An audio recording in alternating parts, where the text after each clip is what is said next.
Hey everybody, Mike here. So I want to take a second to go over this little sorting panel that I picked up a couple months ago when I was finishing out my pigs for the year. You may have also heard these called a herding panel at the same time, but essentially all this is just a real lightweight piece of plastic. What's nice about these sorting panels is they've got multiple different hand grip options that you can hold onto, and you can also pick these up in a couple different sizes as well. So this particular panel here is a 30 by 36, and honestly if I was going to buy this again, which I plan on buying a couple more of these anyways, I probably would have bought the bigger panel that's 48 inches long to start with. Now, depending on your setup and how you're planning on using this sorting panel is probably going to dictate the size you want to use. So if you're using this in more of a hog barn setup, or if you've got different corrals or paddocks that you're running animals in and out of, check and look at what size the aisleway is that you're trying to herd your animals through, and that's probably going to help you dictate which size to get. So if you're running like a 36-inch aisleway, this would be a perfect size for you. They also carry these in a smaller panel as well. Essentially all you're trying to do with this is take away the animal's ability to be able to see past the panel itself. I've tried using a lot of different items over the years, but what I found is if they can see through the panel and they want to get to the other side of you, they're absolutely going to find a way.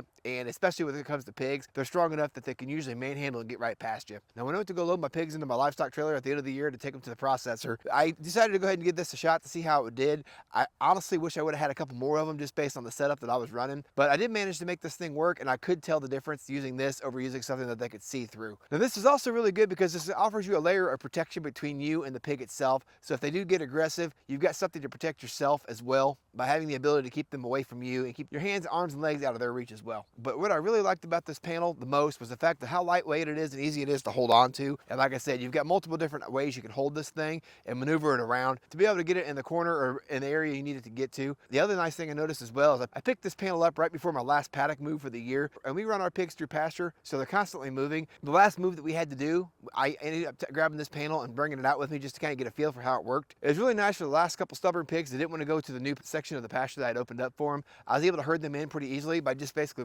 guiding them this way or that way with this panel. Whereas before I was trying to use guide sticks that you would use for cattle, and honestly that just wasn't quite as effective as this panel was itself. So take that for what it's worth. I think this is a really handy tool to have on the farm. I am going to pick up a couple of the larger sizes as well, just so I've got a few of them that use. But other than that, that's all I've got for you on this. Hopefully that was somewhat helpful for you in making a decision as to whether this might be the right equipment for you on your farm or not. Appreciate you watching. We'll catch you guys on the next one.